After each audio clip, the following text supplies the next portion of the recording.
Y ya saliendo en vivo, dame un segundito y te digo cuando ya haya empezado la transmisión.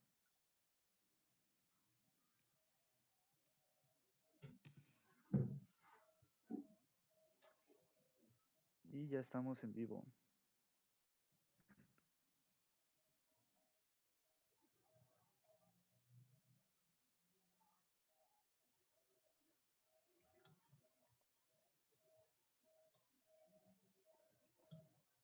Muy buenas noches con todos.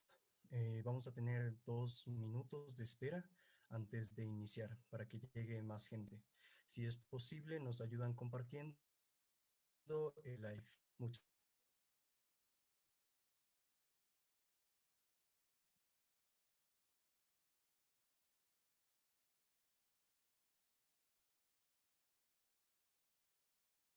¿Listo?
bueno, buenas noches a todas las personas que nos están siguiendo en live en Facebook. Les damos la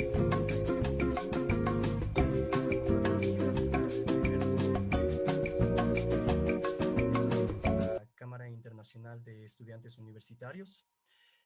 Hoy día vamos a comenzar con médicos y medios en un diálogo, buscando un antídoto en el diálogo como tal.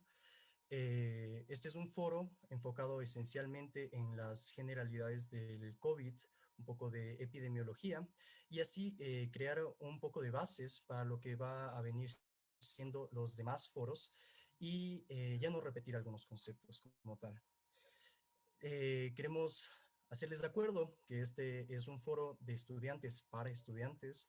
Es por ello que toda la información que se diga en el foro, ustedes la van a tener al final del mismo. Les vamos a mandar un link en donde pueden ver de dónde nosotros recopilamos la información según las fuentes científicas y los estudios que hayamos encontrado. Queremos que sea esto algo interactivo, entonces, por favor, escriban sus preguntas. Si es posible, también compartan la información si es que saben de algo del tema y obviamente que sea respaldado. Y bueno, es un gusto poder estar aquí con ustedes. Estamos como participantes, por mi parte, Mario Hinojosa, de la Universidad Internacional del Ecuador, de la Facultad de Medicina. Salomé Carbopiña de la Universidad Internacional del Ecuador, de la Facultad de Medicina. Buenas noches, mi nombre es Alejandra Hidalgo, estudiante de Medicina de la Pontificia Universidad Católica del Ecuador. Un gusto compartir con ustedes en esta noche. Hola chicos, mi nombre es Sheila Vadillo, soy estudiante de Medicina de la Pontificia Universidad Católica del Ecuador y retomando las palabras de Mario, esperamos que sea un espacio de agrado para ustedes, es por estudiantes y para estudiantes y también quisiéramos hacer la aclaración de que nosotros somos estudiantes, aún no somos médicos como tal, estamos en proceso de formación, sin embargo, ya nos encontramos en la capacidad de emitir una crítica mediante información que hemos recolectado de artículos académicos de páginas científicamente comprobadas.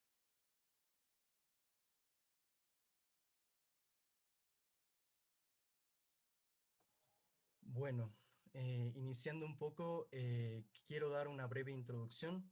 Estamos actualmente enfrentando una pandemia que ya dura más de un año, un virus tan pequeño que ha llegado a poner en jaque al mundo.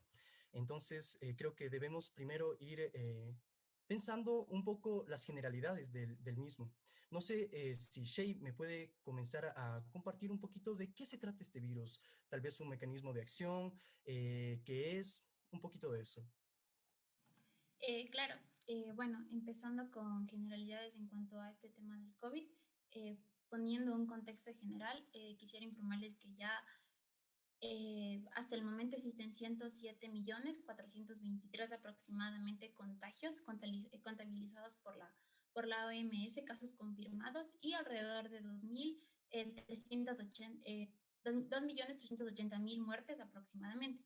Entonces, siendo una situación en donde prácticamente nos cambió la vida y nos dio un cambio radical, eh, les voy a explicar un poco acerca de qué es el COVID, ¿no? Creo que es, muchas personas se preguntan cómo funciona de qué se trata. Entonces, la OMS como tal ha desarrollado la definición de COVID-19 como la enfermedad y el virus que la causa como SARS-2. Hay que tener bien claros estos términos, ya que siempre se prestan a muchas confusiones.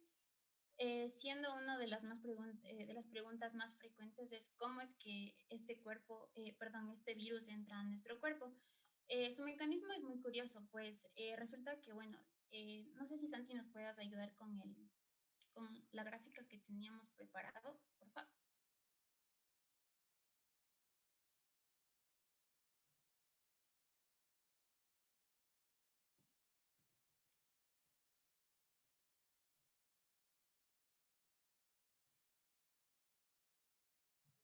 Bien, entonces, bueno, mientras Santi nos ayuda con, ya, ahí está. Les quisimos hacer un poco más gráfico el tema de la explicación, entonces microscópicamente esa es la forma del COP-SARS-2. En su interior, en color rojo, se puede apreciar lo que es el ARN, que prácticamente es el material genético, es monocatenario y externamente se encuentra esta cápsula que lo cubre, ¿no? Sin embargo, la parte más importante y la que se presta a más estudios es justamente lo que dice spike glucoprotein, que es un tipo de proteína llamada spike. Esta proteína spike prácticamente es la parte del virus que se pone en contacto con las células humanas. Entonces, lo que hace es que una vez que esta proteína entra en contacto con las células humanas, eh, busca un receptor que corresponde al receptor de la enzima convertidora de angiotensina 2, que en abreviatura se lo llama EK2. Lo que hace es que busca este receptor y mediante una proteína de la familia de las serinas busca escindirlo, dividirlo, destruirlo para mediante este espacio que deja entrar al cuerpo como tal. Ahora, creo que es importante también especificar qué células ataca primero y es algo que se tiene mucho que ver con la clínica del COVID. Entonces mencionaba que entre las células primeras en atacarse son las células epiteliales nasales. Y ahí Ale, quien conoce un poco más de clínica, nos va a ayudar. Claro, y justo rescatando esto que decía Shay, de que ataca primero las células epiteliales de todo el tracto de las vías respiratorias superiores, nosotros tenemos que los síntomas más relevantes, más asociados a esta enfermedad, básicamente van a ser justo estos síndromes, estos síntomas respiratorios que abarcan, por ejemplo, disnea, tos. Sin embargo, tenemos también que la fiebre es uno de los síntomas más importantes, teniendo en cuenta, claro, que el punto es que esta fiebre puede estar presente cuando nosotros vayamos a un ingreso o consultemos en un 49%, mientras que ya una vez que está hospitalizado el paciente con COVID, es más probable en un 81% que tenga esta parte de la fiebre. Y bueno, también hay que reconocer que hay diversos síntomas dependiendo del grupo etario, básicamente, del que nosotros estemos hablando.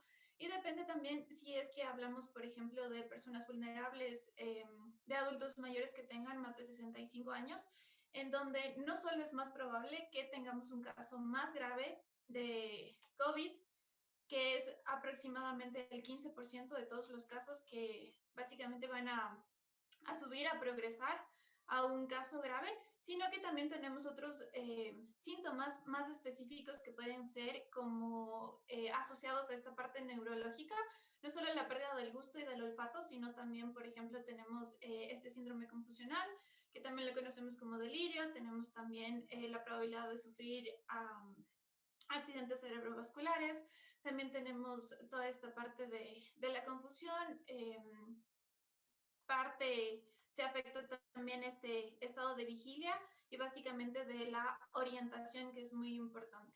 Y en cambio, si hablamos de los grupos etarios más pequeños, que en este caso se ha demostrado, según la OMS y varios artículos publicados, que suelen ser no tan sensibles ni susceptibles a degenerar en casos graves, sino que se encuentran en este 80% de toda la población, que solo presenta un caso leve o moderado de COVID-19.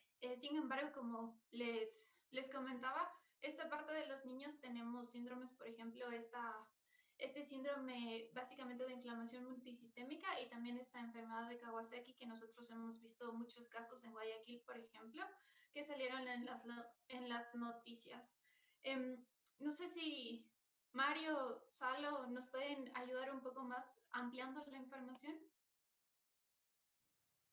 Claro, por ejemplo, para medir la gravedad de la COVID-19, lo que se ha hecho es tomar en cuenta el porcentaje de mortalidad en comparación con los casos de infectados. Entonces, para ello la OMS tomó en cuenta dos medidas, IFR y CFR. IFR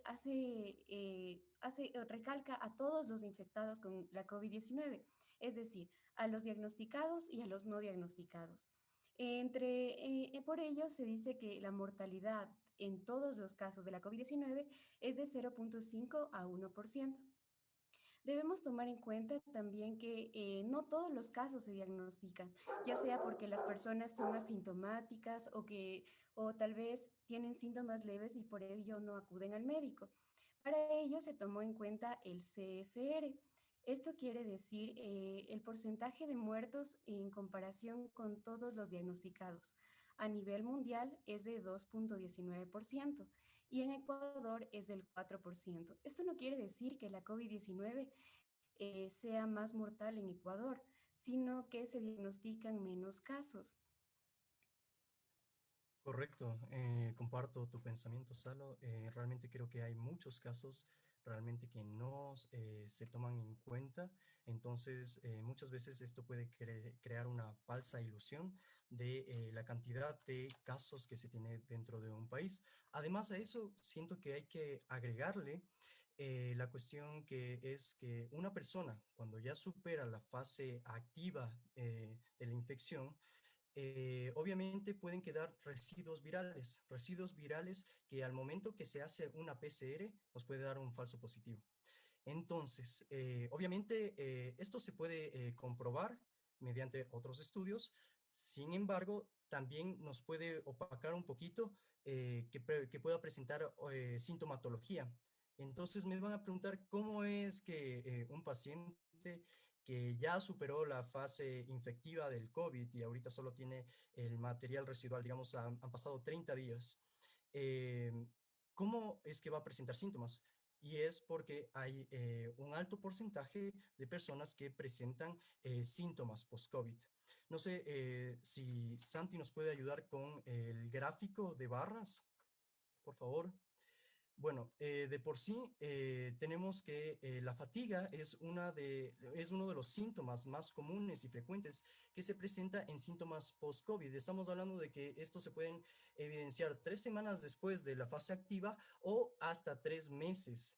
En sí, como estaba comentando anteriormente, esto nos puede un poco llegar a confundir. ¿Por qué? Porque, como sabemos, la reinfección por SARS-CoV-2 es posible, sí, y uno podría pensar que si tiene una PCR positiva y tiene síntomas relacionados al COVID-19, obviamente se lo puede catalogar como un paciente que tenga la enfermedad activa, cuando no sería de por sí eso. No sé si Shay le gustaría intervenir.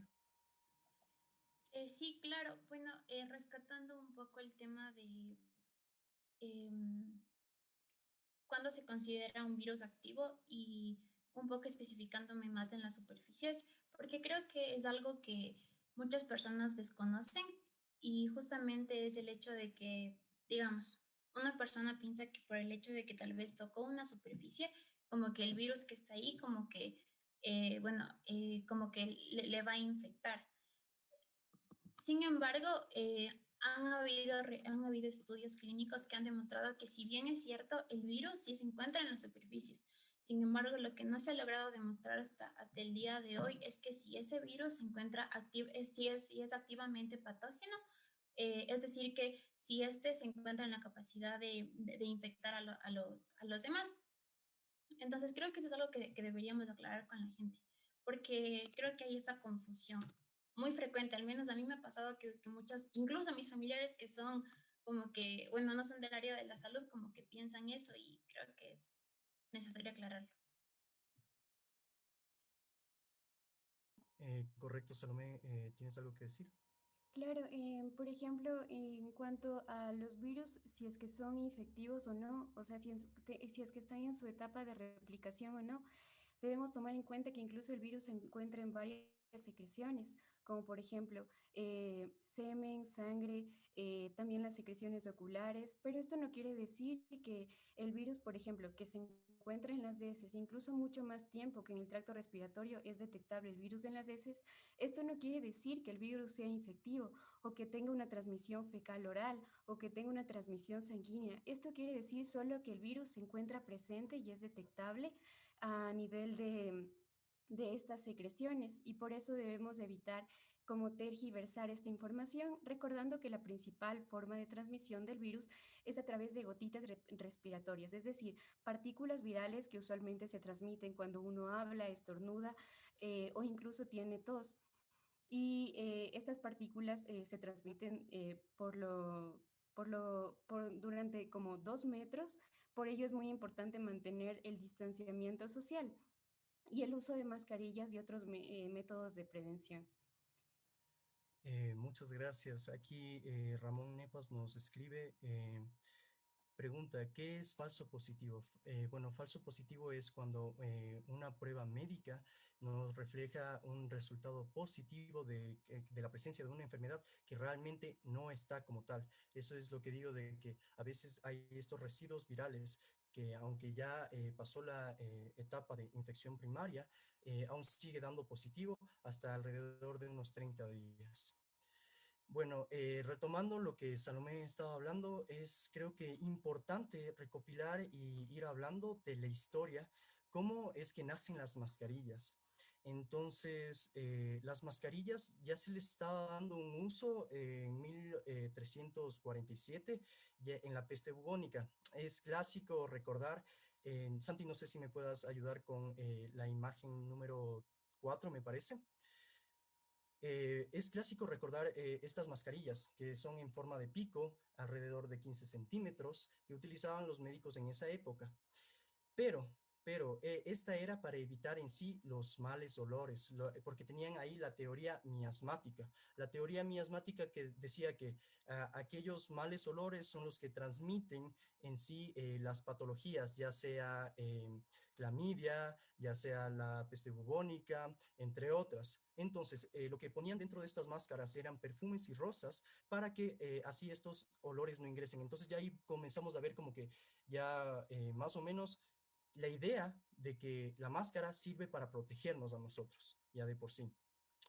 Pasa el tiempo, ¿y qué es lo que pasa? En 1918 se comienza a popularizar el uso de mascarillas de tela y algodón en esto de la fiebre española.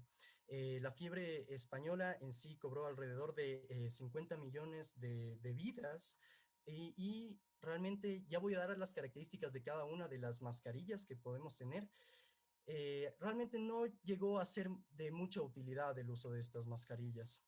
Mientras más va pasando el tiempo, se va popularizando su uso, ya comienza a salir las mascarillas quirúrgicas en 1890 se comienzan a utilizar en cirugía, pero no como un mecanismo de protección para infecciones, sino para que cualquier secreción del paciente o sangre no llegue a tocar como que la boca y la nariz del médico. Avanzamos un poco más en el tiempo, ya es 1990, se populariza el uso de las mascarillas N95 para tratar a pacientes que tenían VIH y que también podían tener un Mycobacterium resistente a las drogas. Y después ya se va popularizando más el uso ya con el SARS y el MERS. Actualmente, me escribieron en el chat de que no se ve la presentación. No sé si nos pueden ayudar con eso. Bueno, actualmente tenemos distintos tipos de mascarillas. Yo traje aquí, para que sea más visual, las mascarillas como tal. En sí, la mascarilla N95 es un poco fácil distinguirla. Es grande. Específicamente, esta está conformada por fibras de polieno que están electrostáticamente activas para que se filtre cualquier microorganismo. Estas llegan a filtrar hasta microorganismos mayores o iguales a 0.3 micrómetros. Pero aquí, si es que buscan la información de cuánto mide el SARS-CoV-2 en diámetro, es alrededor de 0.06 micrómetros a 0.014 micrómetros. Y ahí me pueden preguntar, ¿y por qué no llega a pasar a estas mascarillas el virus? Entonces, ahí hay que enfocarnos un poquito en lo que es los métodos de transmisión.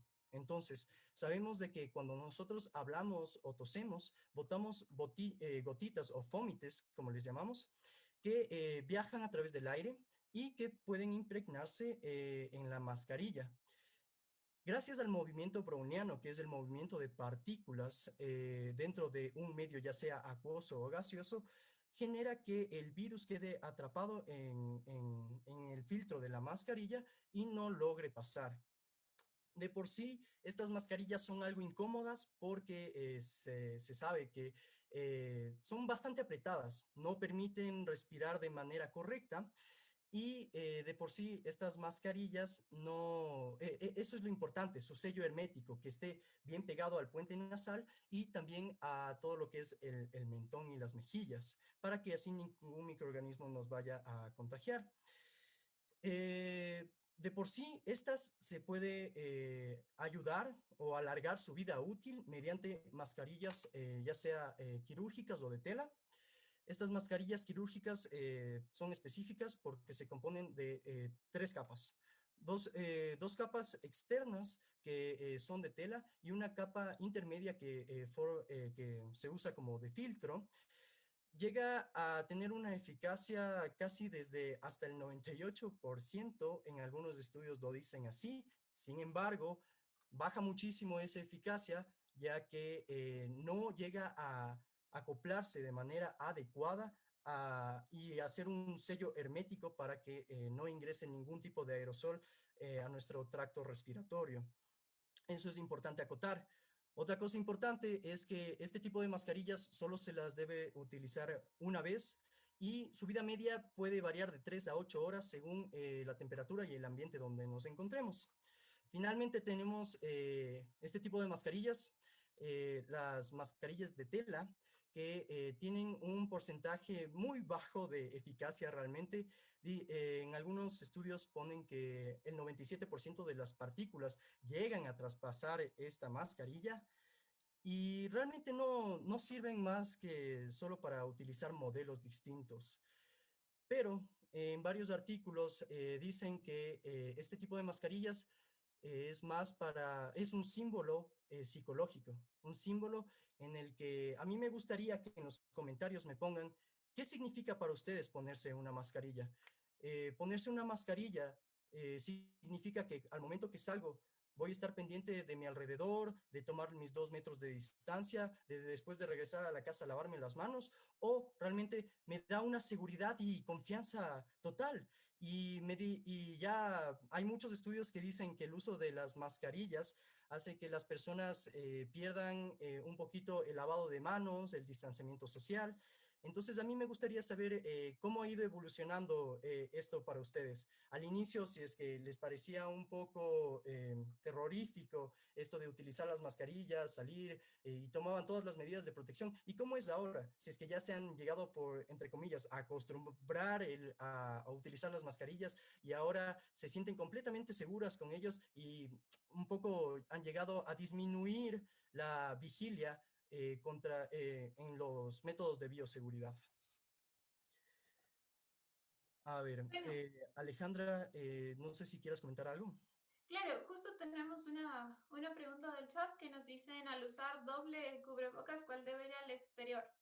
Bueno, en realidad, justo rescatando lo que acaba de comentar Mario, sabemos que este 97% de partículas que pasan por esta mascarilla realmente no nos confiere ningún tipo de protección, ¿cierto? Pero, como bien nos decía, uno de los inconvenientes al usar esta mascarilla quirúrgica es que no se acopla totalmente a la morfología de nuestro rostro. Entonces, una de las ventajas de justamente usar esta doble mascarilla, es decir, usar una mascarilla quirúrgica y encima una mascarilla de tela, es que estas mascarillas de tela, como suelen ser de esta tela, valga la redundancia, un poco elástica, va a poder acoplar mucho mejor la mascarilla de tela, perdón, la mascarilla quirúrgica que va debajo y a la final poder conferir un poco más de seguridad. Respecto a si usar una N95 y una mascarilla quirúrgica, en sí, justo como nos decía Mario, estas mascarillas quirúrgicas tienen de 3 a 8 horas de vida y la mascarilla N95 es la que más protección nos confiere, sobre todo si es que nosotros vamos a lugares públicos donde hay mucha gente, por ejemplo, centros comerciales, que puede ser totalmente diferente a un parque o a un bosque en donde tenemos, por ejemplo, más ventilación y no estamos con tanto contacto entre la gente. Lo ideal sería usar la mascarilla N95 por debajo de la quirúrgica, justamente para que tengamos esta mayor constricción básicamente a la morfología facial y también para poder prolongar el uso de nuestra mascarilla N95 si es que vamos a usar, por ejemplo, en un ambiente en donde no tengamos tanta afluencia de gente. No sé si tienen una idea al respecto, chicos.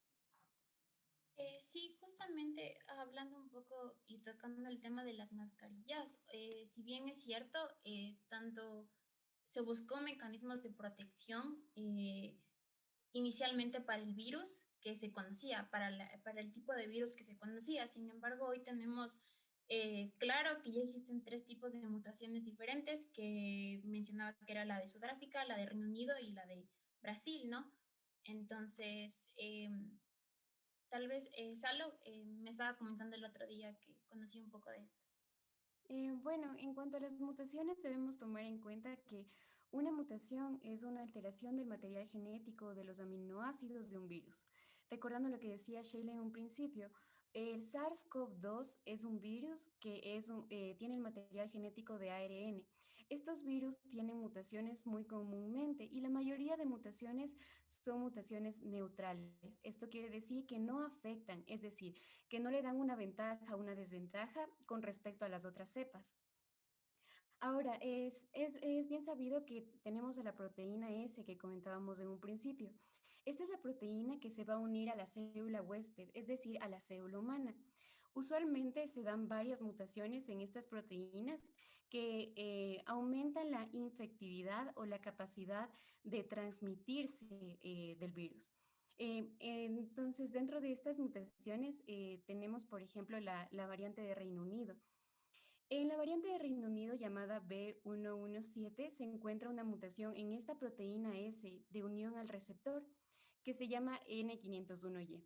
Lo que hace es que aumenta la infectividad. Se creía que en un principio que la transmisión, la capacidad de transmisión del SARS-CoV-2 aumentaba en un 50 a 75%.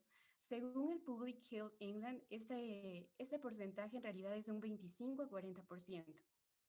En recientes declaraciones, el primer ministro de Inglaterra afirmaba que era un 30% más mortal esta variante de Reino Unido, pero esta afirmación no tiene ningún fundamento científico y se siguen haciendo investigaciones al respecto.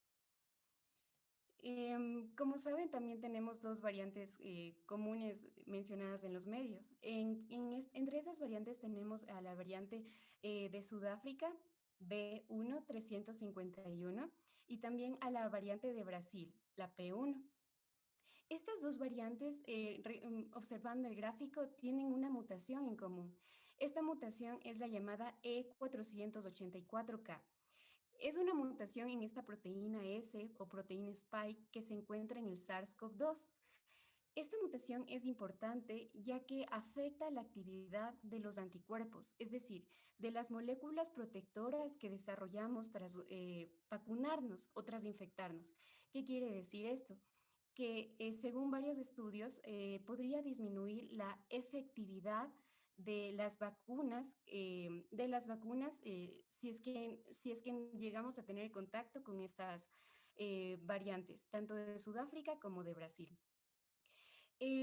Para que sea un poco más entendible, si es que nosotros, en un estudio que se realizó en la variante sudafricana, al momento de tener, o sea, después de tener en cuenta una vacuna, es decir, después después de administrarse una vacuna en el plasma y tener contacto con la variante sudafricana, disminuyó la actividad de estos anticuerpos protectores en un 48%.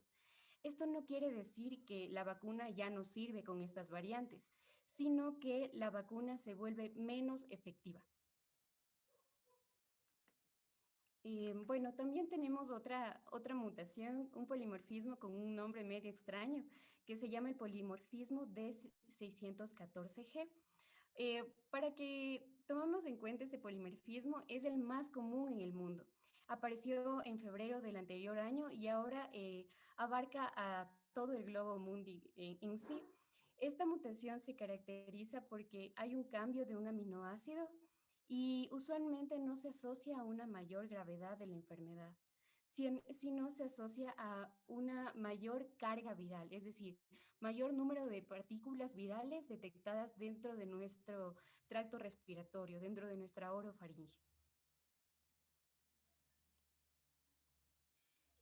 Sí, justamente recatando un poco la parte que Salo mencionó acerca de, digamos, estas modificaciones que llegan a tener.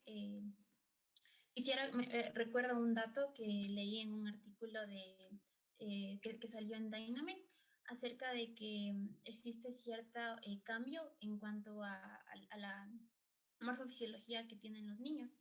Y me pareció importante el hecho de que un científico había hecho una comparación mediante un raspado de células epiteliales nasales de niños y adultos. Y lo que mencionaba es que justamente a lo que llegó a analizar la expresión del gen del receptor del ECA2, que era de la enzima convertidora de angiotensina 2, era mucho menor en niños que en adultos, por lo que ahí se podría también un poco explicar esta poca susceptibilidad que tienen los niños al contagio. Me parece Bueno, importante aclarar.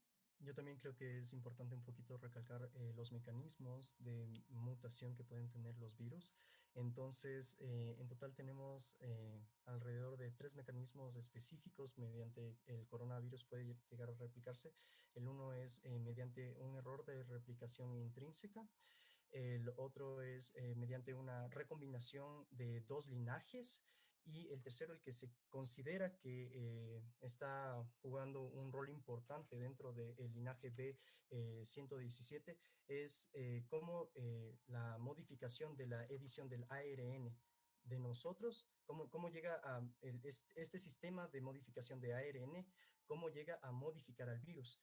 Y se tiene estudios que muchas veces las mutaciones puntuales, cuando hay un cambio hay un cambio en las bases nitrogenadas del virus y aumenta el número de bases nitrogenadas de uracilo, comienza a haber un aumento en la respuesta inflamatoria. Como conocemos, el aumento de la respuesta inflamatoria puede generar un aumento de la tormenta de citoquinas y esto puede llegar a empeorar síntomas ya en pacientes graves. Entonces, creo que dependiendo de dónde se realice la mutación, de cómo se va desarrollando el virus, vamos a tener un perfil clínico distinto. No sé si Alejandra nos podría hablar un poquito de algunos perfiles clínicos también. Claro, y recalcando un poco esto último que dijo Shay, también reconocer que la OMS nos recomienda que todos los niños mayores de 2 años usen mascarilla siempre en todas las exposiciones. Ahora, respecto a toda esta parte de un diferencial clínico, todos estos síntomas en general suelen compartirse, ya como mencionamos al inicio en esta parte de estos grupos vulnerables, en especial los que incluyen comorbilidades, como por ejemplo enfermedades crónicas, tenemos diabetes, cáncer, hipertensión arterial, también tenemos esta parte de la inmunosupresión con enfermedades como el VIH, por ejemplo. Toda esta parte son más susceptibles a contraer, a desarrollar este síndrome de distrés respiratorio agudo, que luego podría terminar en una septicemia y posteriormente en un shock séptico llevando a la muerte, que son básicamente este 15% de casos graves que se dan y son más probables en este grupo etario de mayor a 65 años.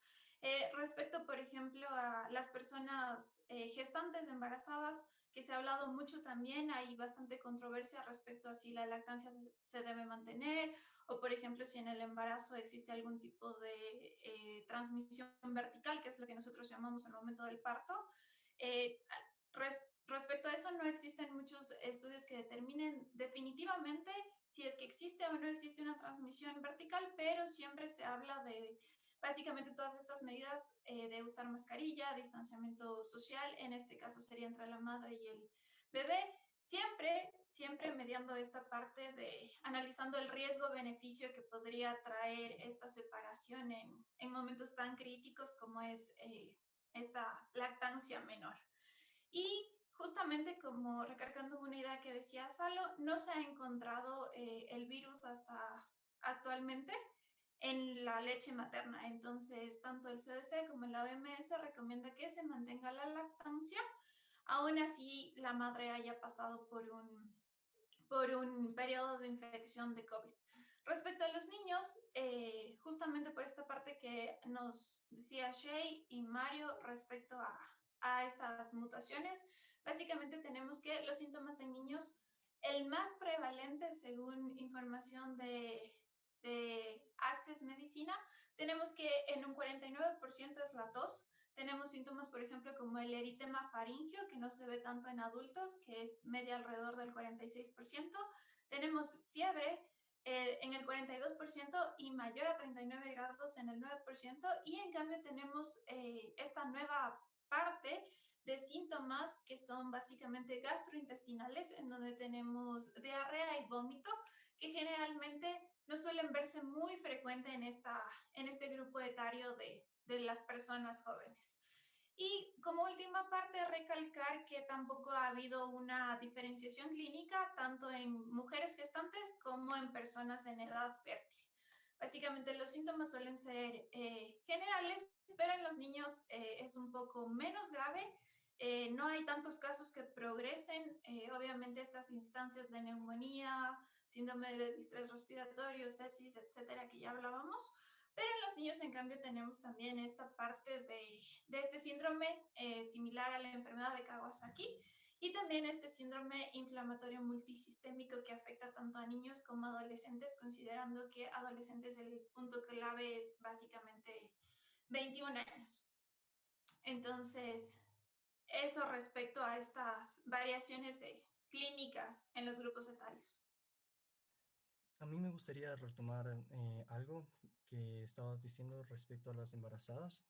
Yo encontré un estudio que hablaba un poquito que, bueno, recopilando cierta población de embarazadas, el 75% de las embarazadas llegó a presentar o preeclampsia o un síndrome de HELP. Entonces, bueno, ¿qué es la preeclampsia? En sí, la preeclampsia es una hipertensión arterial que se le da a la mujer que en la presión sistólica puede aumentar a más de 180 y en la presión diastólica a más de 120.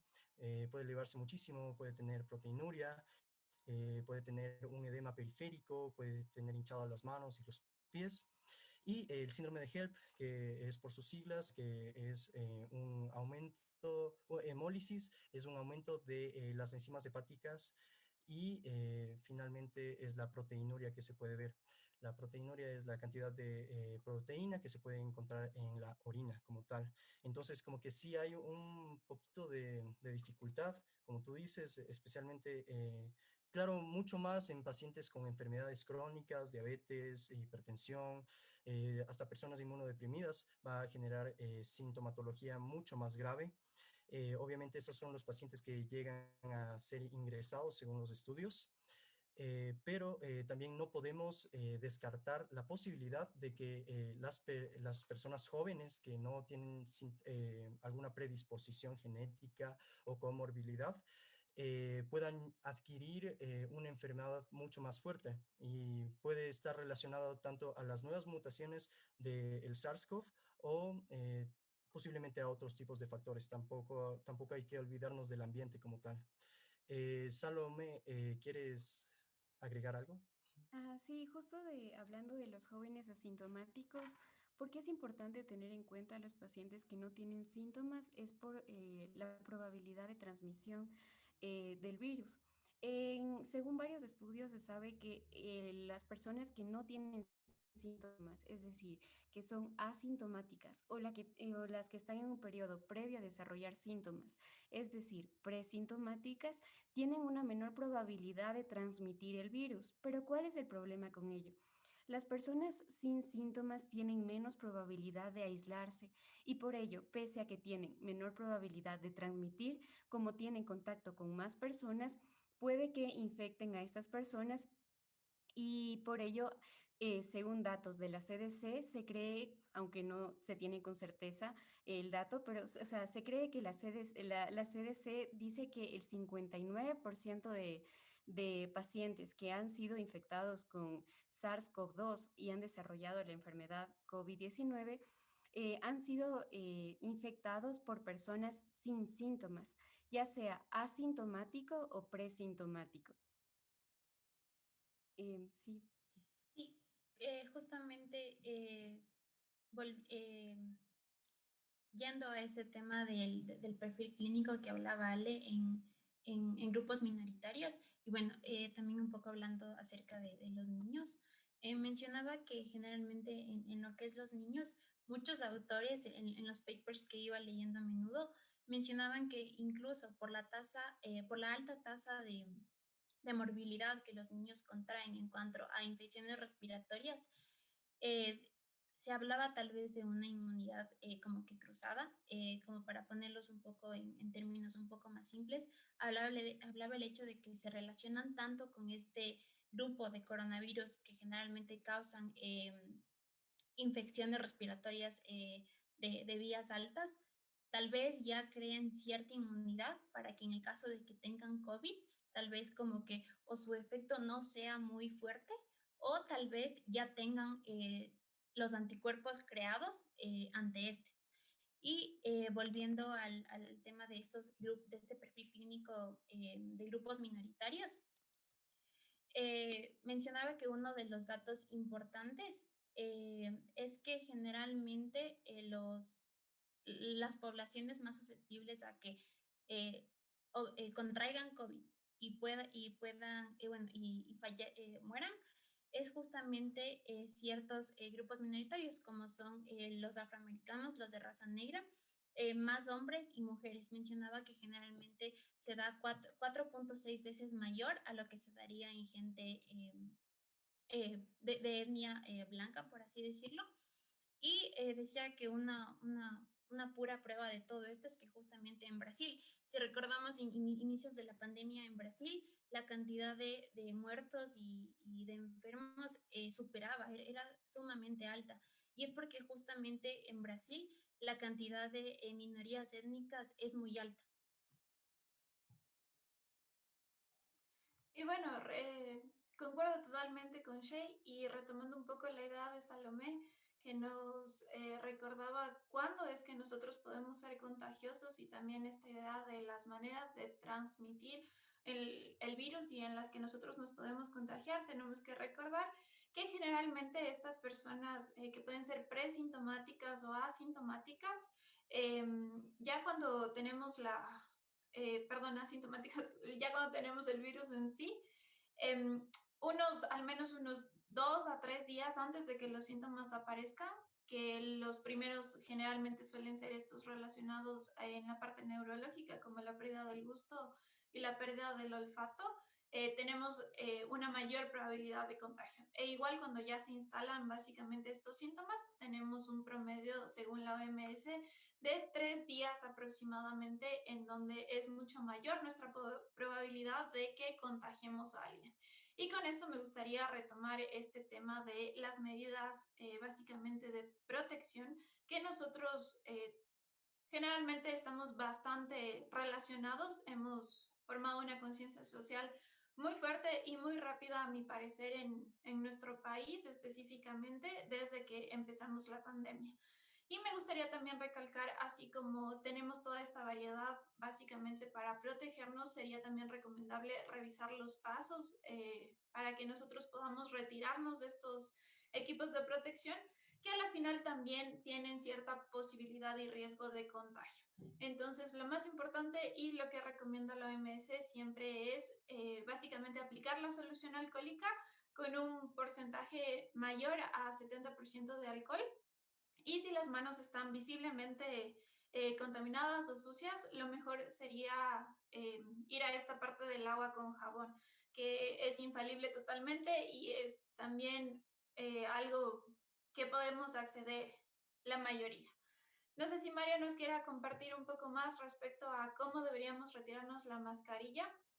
¿Qué pasos Sí, a seguir? muchísimas gracias. De por sí, quería especificar algo. En las mascarillas quirúrgicas, como sabemos que su parte externa es hidrófoba, significa que las gotitas que se pueden transmitir el virus se van a quedar ahí. Entonces, no es correcto que las personas, al momento que están utilizando la mascarilla, se bajen así y después se pongan la mano por el ojo o cerca de la boca, porque hay una alta probabilidad que lleguen a contagiarse por eso, porque hay veces que se quedan estas gotitas en las mascarillas quirúrgicas como tal. Además que podemos aumentar la eficacia de cada una de las mascarillas si es que utilizamos tanto gafas como estos cobertores plásticos que cubren la cara completamente, ya que la mayor cantidad de fómites y de gotitas van a quedar plasmadas ahí. Obviamente tenemos que hacer una limpieza adecuada de cada uno de ellos. No sé si Salomé quiere acotar algo. Claro, además, bueno, aclarando que es un fómite es en sí alguna sustancia infecciosa que se quede dentro de un objeto inanimado. ¿Qué quiere decir esto? Por ejemplo, alguien estornuda y tiene dentro de las gotitas de saliva partículas de SARS-CoV-2. Este estornudo cae dentro de la mesa. Yo con mi mano cojo la mesa y después me toco el ojo. Esto me daría una probabilidad de contagio con SARS-CoV-2, ya que tuve contacto con un fómite. Entonces, la transmisión de SARS-CoV-2, como nosotros sabemos, la más prevalente es de persona a persona por gotitas respiratorias que viajan alrededor de 2 metros. Una forma menos prevalente de contagio es, como ya mencionaron, a través de fómites, donde nuestra mano entra en contacto con una superficie inanimada que tiene partículas virales. Por ello también es importante usar métodos de protección, como por ejemplo las gafas, que nos evitan que nuestras manos estén en contacto con las conjuntivas o la mucosa. Y dale, dale, Marito.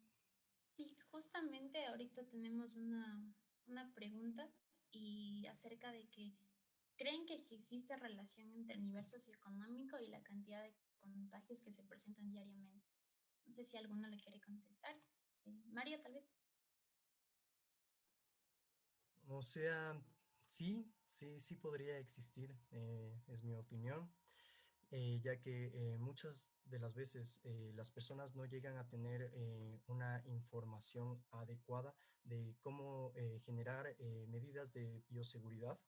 Entonces, ¿qué es lo que pasa?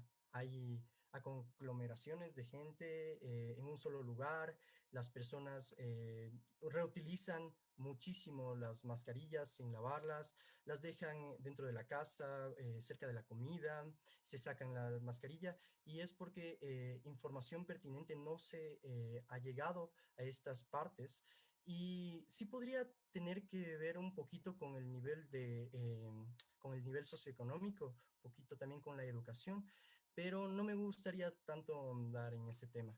De por sí, antes, alrededor de octubre del 2020, se estaba correlacionando un poquito más el aumento de las infecciones y de las mutaciones con el clima que se estaba generando. ¿Y por qué? Porque en los climas más templados se veía que había un aumento de mutaciones que llegaban a ser más infecciosas y a veces un poco más mortales. Eso sí podría decir. No sé si a alguien le gustaría acotar algo más. Con respecto a la pregunta de Margit Vadillo, si el alcohol elimina el virus de las manos o si es que de ley debemos usar agua y jabón. Se hizo un experimento en el que se utilizaron partículas virales que se encontraban en el momento de replicación y, o sea, eran partículas virales que sí nos podían infectar y se colocaron en manos humanas. Después de 9 horas persistían estas partículas virales, pero al colocar alcohol al 80%, después de esperar 15 segundos, las partículas virales ya se habían desactivado. Entonces, sí se podría utilizar alcohol, pero como dijo Alejandra, si es que las manos están visiblemente sucias, debemos utilizar siempre agua y jabón. Y concordando un poco con esta parte de Salo, recordar que básicamente el tiempo de acción de este alcohol generalmente suele ser de 30 a 60 segundos. Entonces, lo más recomendable siempre que nosotros estemos en contacto con esta parte de fómites, por ejemplo, gotitas respiratorias o vayamos a quitarnos guantes, mascarillas, visores de protección, lo que sea, siempre esperar al menos estos 30, 60 segundos después de aplicar la solución alcohólica o de lavarnos las manos igual con estos 10 pasos que promueve la OMS siempre. Y acotando un poquito, bueno, complementando un poquito la respuesta de Mario respecto a si esta parte del contagio tiene algo que ver con la parte socioeconómica, creo que es muy importante toda esta campaña pública, toda esta conciencia social que se ha hecho en Ecuador de estos 3 pasos, ¿cierto? De lavar las manos, distanciamiento de los 2 metros y también siempre usar la mascarilla, que a la final son recursos, en especial el del distanciamiento y el lavado de manos, que están al alcance de todos. Y mientras más nosotros podamos ser partidarios de difundir esta información, de difundir estos 3 pasos, vamos a llegar a más gente y va a ser mucho mejor porque a la final el COVID sigue siendo un problema comunitario, no de cada uno. Correcto. Aquí hay una pregunta de Isaac Gordillo. ¿Las mascarillas evitan que yo me contagie o evita que yo contagie al resto? Es una excelente pregunta. Muchas gracias, Isaac. De por sí, claro, evita que si yo estoy contagiado, no llegue a contagiar a otras personas o que una persona externa no me llegue a contagiar a mí, pero también va a depender un poquito de la mascarilla que estés utilizando. Y por eso te agradezco, porque se me estaba olvidando presentarles esta mascarilla. Esta es una mascarilla N95 con una válvula de salida, la cual en sí permite que el CO2 logre salir por completo, pero también permite que si tú estás contagiado, salga con mucha facilidad el virus. Es por eso que estas mascarillas se las conoce como las mascarillas egoístas, porque solo tú te estás protegiendo y si tú llegas a estar infectado, realmente vas a contagiar a más gente en realidad. ¿Algo más que acotar, Shay? Bueno, para un poco ya ir cerrando, ya que se nos acaba un poco la hora, solamente recalcar un poco el hecho de lo que decía Ale acerca de la información. De hecho, la OMS estableció un término que me pareció muy acorde al tema, que hacía referencia a la infodemia, que es justamente esta información que tenemos en grandes cantidades, información que es científicamente comprobada y no comprobada, y es justamente que creo que ese tipo de información hace que muchas personas lleguen a malinterpretar los consejos que profesionales se les atribuye, por lo que es importante que siempre tengamos presente que toda la información que veamos en redes sociales o en cualquier otro tipo venga de fuente confiable y como que no creer en cosas que tal vez no tienen mucha lógica. Y bueno, ya para cerrar, la Cámara Internacional de Estudiantes les agradece mucho, tanto a Mario como a Salo, como a Ale y también a Santi que nos ha ayudado en esta transmisión, siendo el primer foro de medicina.